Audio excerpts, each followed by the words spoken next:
উফ, এই ছেলে কি করছো? আমার দুধ ধরবে না একদম। আমি কখনো আমার দুধ কাউকে ধরতে দেই না, আর না আজ দিব। ম্যাম, এসব কি বলছেন? আমি এখন আপনার স্বামী। আজ তো আপনার দুধ আমাকে ধরতে দিতেই হবে। অসম্ভব। আমি কখনো আমার কোনো কিছু কারোর সাথে শেয়ার করতে পারবো না। তুমি আমাকে একদম জোর করবে না।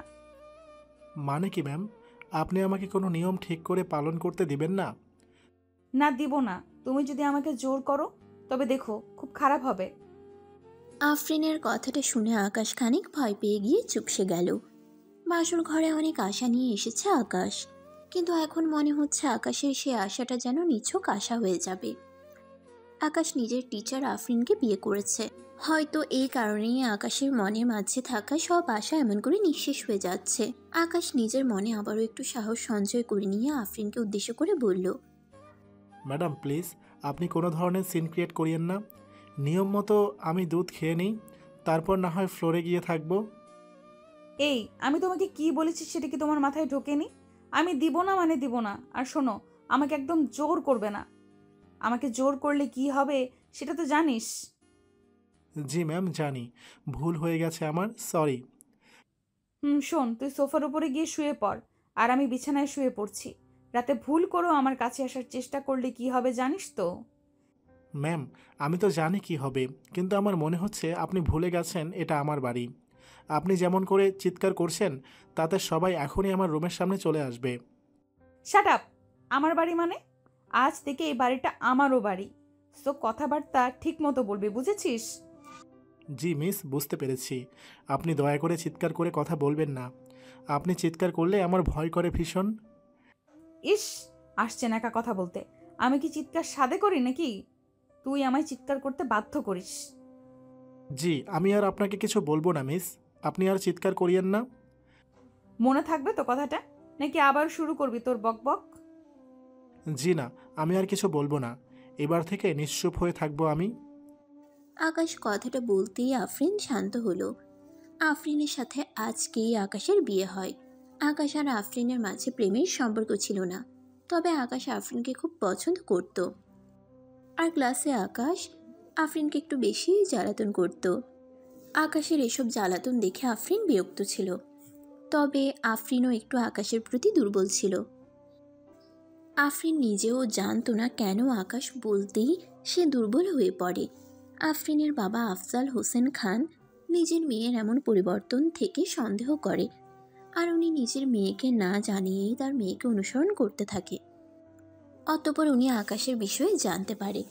আকাশকে প্রথম দেখেই আফরিনের বাবার ভীষণ পছন্দ হয়, আর তারপর আফরিনের বাবা আফজাল হোসেন খান নিজেই গিয়ে আকাশের বাবার সাথে বিয়ের বিষয়ে কথা বলে আসে। আফরিন কখনো নিজের বাবার কথার উপর কোনো কথা বলতে পারে না, এই কারণেই আফরিন এই বিয়ে করতে রাজি হয়ে যায়।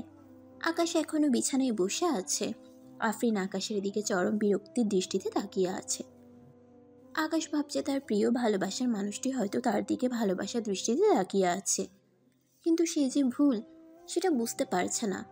আফরিন নিজ দায়িত্বে আবারও আকাশকে মনে করিয়ে দিল আসলেই আকাশ ভুল। আফরিন আবারও চিৎকার করে আকাশকে উদ্দেশ্য করে বলে উঠল, এই, তোকে আমি একটু আগে একটা কথা বলেছি। আমার কথাটা কি শুনতে পাসনি তুই? জি, আপনি যেন কি বলেছিলেন আমায়? হোয়াট? এ তুই কি বললি? আমি তোর কথাটা শুনতে পাইনি, আবার বল। না, আসলে আমি বলেছি আপনি যেন কি বললেন। আমি আপনার কথাটা শুনতে পাইনি। আমার কথা তোকে শুনতে হবে না। আমি কি তোকে কিছু বলেছি নাকি? আসুন স্যার, আপনি আমার বুকের উপরে এসে শুয়ে পড়ুন। আপনি আমার সাথে এমন করে কথা বলছেন কেন? আমি ভুলে গেছি আপনি আমায় কি বলেছিলেন। একটু বললেই তো হয়। উফ, এই ছেলেকে নিয়ে যে আমি কোথায় যাব সত্যি আমি বুঝতে পারছি না। আমাকে নিয়ে আর কোথাও যেতে হবে না। আপনি বলে দিন, আমি নিজেই চলে যাচ্ছি। কিছু কি বললে? না, কি বলবো? আমি বললাম আপনি কি যেন বলেছেন, সেটা আবার বলুন। আমি বলেছি যে সোফার উপরে গিয়ে ঘুমাও, এখানে বসে থেকো না। আচ্ছা, যাচ্ছি। আমি আসলেই তখন শুনতে পাইনি, তাই আর কি বসেছিলাম। আকাশের কথার বিপরীতে আফরিন কোনো কথা বলল না। নিশ্চুপ থেকে আফরিন শুধুমাত্র আকাশের দিকে তাকিয়ে থাকলো। আকাশ নিচু চাহনি দিয়ে সোজা চলে যায় সোফার দিকে। যদিও আকাশের সোফায় যেতে ইচ্ছে করছে না, তবুও যেতে হবে। তা না হলে আফরিন আবারও চিৎকার করবে। টিচারকে বিয়ে করার সাজা হারে হারে টের পাচ্ছে আকাশ। আকাশ সোফার উপর গিয়ে শুয়ে পড়তেই আফরিনও বিছানায় শুয়ে পড়ল। আফরিন বিছানায় শুয়ে আপন মনে ভাবছে, আকাশ আবার তার কাছে চলে আসবে না তো? আকাশ এসে যদি তাকে জোর করে কিছু করতে চায় তখন কি হবে? আকাশের কথাগুলো ভেবে আফরিনের আরও বেশি চিন্তা হচ্ছে। আফরিন বুঝতে পারছে না আকাশ তাকে এমন করে ভয় পাচ্ছে কেন। আকাশ তো ক্লাসে থাকার সময় সবসময় আফরিনকে জ্বালাতন করত, আজ এখনও জ্বালাতন করবে। তা না করে আকাশ এমন করে ভয় পাচ্ছে কেন? আফরিন বাক। আফরিন বিছানায় শুয়ে এপাশ ওপাশ করছে, কোনোভাবেই যেন তার চোখের পাতায় ঘুম আসছে না। কেন মনটা এত ব্যাকুল হয়ে আছে? কিছুই যেন তার বোধগম্য হচ্ছে না। আকাশের মনটাও বিচলিত হয়ে আছে। আফরিন তাকে একটু আদর করে নিজের কাছে টেনে নিয়ে স্বামীর অধিকারটা কেন দিল না? আকাশের মনটা ভীষণ খারাপ হয়ে আছে। আকাশ নিশ্চুপ হয়ে আফরিনের কথা ভাবতে ভাবতে কখন যে আকাশের চোখ বন্ধ হয়ে গেছে সেটা আকাশ নিজেও বুঝতে পারেনি। আকাশ চোখ বন্ধ করে শুয়ে আছে।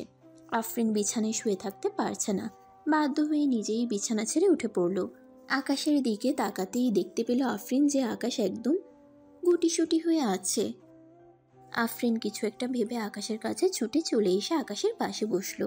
আকাশের ঘুমন্ত মুখের দিকে তাকিয়ে আফরিনের ভীষণ মায়া হলো।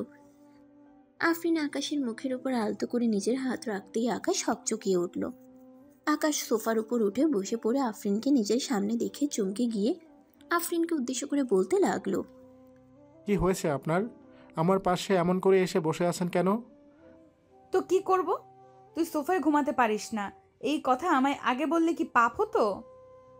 আরে কী সব কথা বলছেন? আমি কোনো সোফায় ঘুমাতে পারবো না। দেখলাম তো তোমার কষ্ট হচ্ছে, চলো বিছানায় গিয়ে শুবে। না মিস, আমি চাই না আপনি আবার আমার উপর রেগে যান। তার থেকে ভালো হবে আমি এখানেই থাকি। এখানে থাকবে মানে? দেখো আকাশ, আমার মাথা গরম করো না। আমি তোমায় বললাম আমার সাথে চলো, আর তুমি এখন আমার সাথেই যাবে। আপনি আমার সাথে এমন করছেন কেন? আমি বললাম তো আমি এখানেই ভালো আছি। আপনার সাথে গেলে অনেক সমস্যা হবে। কি সমস্যা হবে? কোনো সমস্যা হবে না, চলো বলছি। আফরিনের কথাটাকে প্রথমে আকাশ পাত্তা দিতে চাইল না, কোনো মতে এড়িয়ে যেতে চাইল সে। তবে আফরিন তো নাছোড়বান্দা, আকাশকে এমন করে চেপে ধরেছে যে আকাশ হাজার বারণ করার পরও আকাশকে যেতেই হবে। আফরিন আকাশকে নিয়ে বিছানায় চলে আসে। আকাশ বিছানায় এসে নিশ্চুপ হয়ে একটি বালিশ নিজের মাথার নিচে দিয়ে শুয়ে পড়ল। আফরিন আকাশের পাশেই বসে আছে। আকাশের দিকে খানিক সময় নিশ্চুপ দৃষ্টিতে তাকিয়ে থাকার পর আকাশকে উদ্দেশ্য করে সে বলল, আচ্ছা আকাশ, তুমি আমায় এতটা ভয় পাও কেন? আমি আপনাকে ভয় পাবো না কেন? আপনি তো আমার ম্যাম, আর আপনার সাথে তর্ক করাটা আমার উচিত হয়নি। আমি তো তোমার ম্যাম ছিলাম, তবে এখন তো তোমার বিয়ে করা স্ত্রী, আমার উপর তো তোমার একটা অধিকার আছে। না মিস, আমার সেসব নিয়ে কোনো ভাবনা নেই। আপনার সাথে আমার বিয়ে হয়েছে এটাই অনেক, আর কিছু লাগবে না আমার। তাই নাকি? আমায় দেখি কি তোমার বুকের মাঝে কিছু হচ্ছে না? সত্যি করে বলো। না মানে আমার বুকের মাঝে আবার কি হতে যাবে? কি হতে যাবে সেটা তুমি জানো না? আজ আমাদের বাসর রাত আকাশ, এই রাতে কত কিছুই তো হয়। মিস প্লিজ, আপনি আমার সাথে এমন করে কথা বলবেন না। আমার ভিতরে ভিতরে কেমন যেন হয়। কেমন হয় বলো না আমায়। আমি জাস্ট চাইছি তুমি আমায় জোর করো, আমায় জোর করে আমার প্রাপ্য ভালোবাসাটুকু আমায় দাও। আফরিনের কথাটা শুনে আকাশ চমকে উঠল। আফরিনের বলা কথাগুলো আকাশের বুকের মাঝে তোলপাড় সৃষ্টি করেছে। আকাশ আফরিনের দিকে তাকিয়ে বোঝার চেষ্টা করছে যে আফরিন যেই কথাগুলো বলছে সেসব কি সত্যি মন থেকে বলছে, নাকি পরে আকাশকে বকবে। আকাশ আফরিনের কথাগুলো আপন মনে ভাবতেই আফরিন আকাশকে অবাক করে দিয়ে আকাশের বুকের উপর নিজের হাত রাখল। আফরিন আকাশের বুকের উপর নিজের হাত রাখতেই আকাশ হকচকিয়ে উঠল। আকাশ চমকে গিয়ে আফরিনের দিকে দৃষ্টিপাত করতেই আফরিন আকাশকে উদ্দেশ্য করে মায়াবী কণ্ঠে বলল, কি হলো? এমন করে এক ধ্যানে বসে কি চিন্তা করছো তুমি? আমার ভালোবাসাটা কি আমায় দিবে না তুমি? ম্যাম, আপনার কথাগুলো শুনে কেন যেন আমার ভীষণ ভয় করছে। আপনি আমার সাথে এমন করে কথা বলবেন না প্লিজ। আমি তোমার সাথে কেমন করে কথা বললাম গো? আর তুমি আমায় এমন করে ম্যাম ম্যাম বলে ডাকছো কেন? আমায় নিজের বউ বলে ডাকতে কি সমস্যা তোমার? সত্যি আপনার বলা এখানকার কথাগুলো আমায় ভীষণ অদ্ভুত লাগছে। আমার মনের ভিতর হাজারটা প্রশ্ন সৃষ্টি করছে এসব কথা। আমার কথাগুলো তোমার কাছে অদ্ভুত লাগতেই পারে, তবে আমি এইসব কথাগুলো শুধুমাত্র তোমার মুখ থেকে শোনার জন্য অপেক্ষা করছিলাম। তবে আফসোস, দেখো, তুমি আমায় কিছুই বললে না। আমিও আপনাকে অনেক কথা বলতে চেয়েছি, তবে আপনি তো আমার কোনো কথাই শুনতে চাচ্ছেন না, তাই আর বলতে সাহস পাইনি। কেন সাহস পাবে না তুমি? আমি তোমার বিয়ে করা বউ, আমার উপর তোমার সম্পূর্ণ অধিকার আছে। আপনার উপর আমার অধিকার তো আছে, তবে তারপরও কেন যেন আমার খুব ভয় করছে। আমার কাছে কোনো ভয় নেই তোমার। এসো, আমার কাছে এসো। আফরিন কথাটা বলতেই আকাশকে নিজের দিকে টেনে নিল। আকাশ আফরিনের এমন টেনে নেওয়ার বিপরীতে কিছুই বলতে পারল না, আর না করতে পারল। আফরিন আকাশকে নিজের দিকে টেনে নিয়ে আলতো করে আকাশের এক গোলাপি রঙের ঠোঁটজোড়ার সাথে নিজের ঠোঁটজোড়া এক করে দিল। বেশ কিছু সময় তার এমন করেই একে অপরের মাঝে ডুবে থাকলো। অতঃপর আলতো করে আকাশ আফরিনের ঠোঁটজোড়া ছেড়ে দিল। আকাশ আর আফরিন দুজনেই হাঁপাতে লাগলো। আকাশ আফরিনের ঠোঁটজোড়া ছেড়ে দিতেই আফরিন আকাশকে উদ্দেশ্য করে বলে উঠল, এখন কেমন লাগছে তোমার? আর ভয় করছে এখন? হুম, আর তো কোনো ভয় আমার মাঝে নেই। তাই সোনা, ভয়কে তো দূর করে দিলাম। এখন তোমার মাঝে কি আছে সেটা কি আমায় বলবে না? তোমায় বলবো না তো কাকে বলবো বলো? এখন আমার মনের মাঝে শুধুই তুমি আছো, আর কিছু না। তোমার ওই মনের মাঝে যদি সত্যি আমি থেকে থাকি, তবে এসো না আমার কাছে। পাগলের মতো করে আমায় আদর করে পূর্ণতা দিয়ে দাও আমার সারা শরীরে। আমায় শেষ করে দাও প্লিজ। এমন করে ব্যাকুলভাবে আমায় ডেকো না। আমি পারবো না নিজেকে সামলাতে। আমার ধারা হয়ে যাবে এখন মহা ভুল। ভুল আর সঠিক এই দুয়ের সাথে আমার নেই কোনো সম্পর্ক। আমি বুঝি ভালোবাসা, তা দিয়ে করো আমায় পরিপূর্ণ। আফরিনের কথাটা শুনে আকাশের আর বুঝতে বাকি থাকলো না তার বউ থুক্কু, তার মা এখন রোমান্টিক মুডে আছে। আর এখন যদি আকাশ নিজের স্বপ্নে সেই বাসরটা তার ভালোবাসার প্রিয় মানুষটির সাথে না করতে পারে, তবে আর কখনো কিচ্ছুই হবে না। আকাশ আফরিনের মত বদলে যাবার আগেই আফরিনকে নিজের কাছে টেনে নিল, আর পাগলের মতো আফরিনকে আদর করে পূর্ণতার নেশায় মেতে উঠল। ভালোবাসা, এটা বড় অদ্ভুত রোগের নাম। কখন কার উপর ভালোবাসা তৈরি হয়ে যাবে তা বলা মুশকিল। আকাশ আর আফরিনের জন্য দোয়া করবেন, তারা যেন নিজেদের ভিতরে থাকা দূরত্বের বাঁধনকে কাটিয়ে নিয়ে ভালোবাসার রঙ্গ তুলি দিয়ে নিজেদের জীবনকে উপভোগ করতে পারে। বেঁচে থাকুক ভালোবাসা। বন্ধুরা, ভিডিওটি কেমন লাগলো তা অবশ্যই আমাকে কমেন্ট করে জানাতে ভুলবেন না। পেজ থেকে দেখে থাকলে অবশ্যই পেজটিকে ফলো করে দিবেন, আর চ্যানেল থেকে দেখে থাকলে অবশ্যই চ্যানেলটিকে সাবস্ক্রাইব করে পাশে থাকা বেল আইকনটা বাজিয়ে দিবেন। আর নিত্য নতুন এমন সুন্দর সুন্দর ভালোবাসার গল্প পেতে voice of Priyanka Facebook page এবং প্রিয়াঙ্কাস ক্রিয়েশন ইউটিউব চ্যানেলের পাশেই থাকবেন। ধন্যবাদ সবাইকে। দেখা হচ্ছে আগামীকাল নতুন কোনো গল্প নিয়ে। ততক্ষণ পর্যন্ত সবাই ভালো থাকবেন, সুস্থ থাকবেন, আর আমাকে সবাই অনেক বেশি দোয়া এবং ভালোবাসা দিবেন। আল্লাহ হাফেজ।